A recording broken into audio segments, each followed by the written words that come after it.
Hello दोस्तों, नमस्कार। आज हम देखेंगे कि हम अपनी गुलदाउदी की कटिंग कैसे ग्रो कर सकते हैं। गुलदाउदी, जिसको हम बहुत सारे नामों से जानते हैं, क्राइसैंथेमम, सेवंथी, गुलदाउदी, एक ऐसा पौधा है जो सर्दी में हमें एक ही गमले में हजारों फूल तक दे सकता है। 100, 200, 400, 500, हजारों तक, अगर उसकी सही टाइम से पिंचिंग की जाए और उसकी कटिंग सही टाइम पे ग्रो की जाए। अब इसकी कटिंग ग्रो करने के दो सीज़न बहुत ही ज़्यादा अच्छे हैं। एक तो बारिश का और एक ये जनवरी फरवरी का, जब हमारे फूल आने के बाद मुरझा जाते हैं तो हमें अपनी गुलदाउदी की कटिंग करनी पड़ती है। तो सबसे अच्छा उपाय यही है कि जो हम कटिंग करते हैं ना, उसमें से हम हेल्दी हेल्दी कटिंग्स टहनियाँ निकाल लें और उसके नीचे की सारी पत्तियों को हटा दें। फिर अगर आपके पास रूटिंग हार्मोन्स है तो आप वो यूज कर सकते हैं। जैसे मेरे पास रूटिंग हार्मोन नहीं है तो मैं अपने नेचुरल रूटिंग हार्मोन, जो कि हल्दी है या एलोवेरा है, उसको यूज करती हूँ। हल्दी एलोवेरा को रूट्स में लगाने के बाद अगर हम इसको ग्रो करेंगे तो हमारी कटिंग ग्रो होने के चांसेस बहुत ज़्यादा होंगे। क्यों? क्योंकि हल्दी में एंटीबायोटिक गुण होते हैं, एंटीसेप्टिक गुण होते हैं। इसमें क्या है कि कीट पतंगे नहीं लगते हैं इसकी जड़ों में और इसकी जड़ें गलती भी नहीं। यही एलोवेरा का काम है। और ये दोनों चीज़ लगाने से इसकी रूटिंग जल्दी भी होती है और फास्ट भी होती है।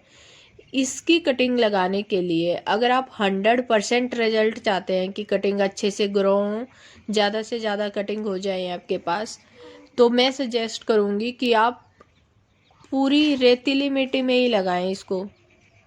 चाहे तो 0.5% रेत ले सकते हैं या 0.5% मिट्टी ले सकती हैं, या चाहे तो सिर्फ रेत में ही लगा सकते हैं। तो आप देखेंगे उसके बाद इसको छाया में रख देंगे 10-15 दिन के लिए और पानी हल्का हल्का इसके ऊपर छिड़काव करते रहेंगे। ठीक है। उसके बाद हम क्या देखते हैं कि 10 से 15 दिनों में हमारे ये नए नए पत्ते आने लग जाते हैं।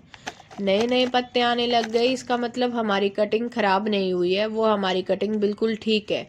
और जब आपके छोटे से बर्तन से या कप से जड़ बाहर आनी स्टार्ट हो जाए या आपकी ग्रोथ थोड़ी सी ज़्यादा हो जाए तो आप समझ जाओगे, आप खुद ही समझ जाओगे कि आपकी कटिंग सक्सेसफुल हुई है या नहीं हुई है। बाहर निकाल के देखो मेरी ये कटिंग कितने अच्छे से लगी है।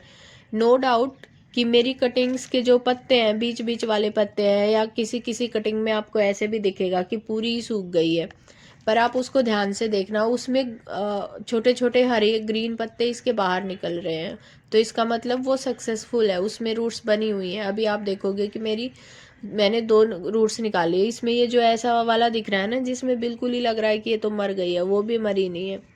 उसको क्या हुआ कि मैंने पिछले 2-3 दिन से धूप आ गई थी और इसमें पानी नहीं डाला तो इसके पत्ते ऐसे हो गए। आप देखो कितनी सुंदर जड़ें बनी हुई है, कितनी अच्छी बनी है। इसके बाद हम इसको अपने गमलों में ट्रांसप्लांट कर देंगे। और अगर आप फरवरी के बाद इनकी कटिंग लगा रहे हो ना, तो आपको अपनी कटिंग लगाने के बाद छाया में रखना होगा ताकि जून जुलाई तक आपके पौधे अच्छे हो जाएं और फिर आप उसकी बारिश के सीजन में अच्छे से पिंचिंग कर दो तो आपको बहुत सारे फूल देगा। दोस्तों, आपको मेरी ये दी हुई जानकारी कैसी लगी मुझे कमेंट करके ज़रूर बताइए।